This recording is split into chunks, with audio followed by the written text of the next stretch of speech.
Patay ang isang kapitan at kandidato sa pagkakonsehal matapos mawi sa barilan ang isang campaign rally sa Abra. Ang ugat na madugong engkwentro sa Frontline Report ni Gerard de la Peña. Nabalot ng tensyon ng Provincial Hospital sa Bangged, Abra nitong Lunes matapos cornerin ng mga pulis ang ilang kalalakihan na sangkot umano sa barilan sa isang campaign rally sa bayan ng Lagangilang. Nag-ugat ang gulo sa gitna ng campaign rally nang biglang suntukin ng kumakandidatong konsehal na si Manzano Agdalpin ang lalaking si Romel Apolinar. Nagsumbong si Apolinar sa kapitan ng barangay na si Luz Salvador Claro. Pero nang subukang umawat, nadamay pa ang kapitan na biglang binaril ni Manzano. Tamaan si Claro, although tumakbo.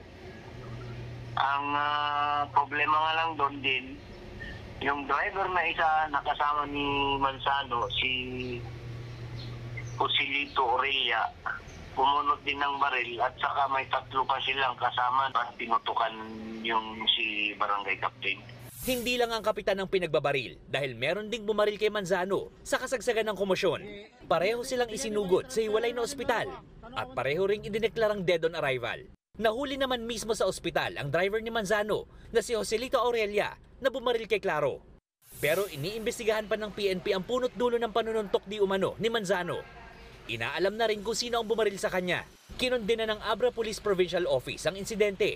Ang COMELEC naman, ituturing na raw na election-related ang insidente. Pag-aaralan din daw ng komisyon kung may mga lugar pa na kailangan isailalim sa COMELEC control para maiwasan ang karahasan. Nagbabalita mula sa Frontline, Gerard de la Peña, News 5. Mga kapatid, Jiggy Manikad po, iba na ang may alam at may pakialam sa panahon ngayon. Para sa konkreto, kumpleto at komprehensibong balitaan sa Frontline, mag-follow at mag-subscribe sa social media pages ng News 5.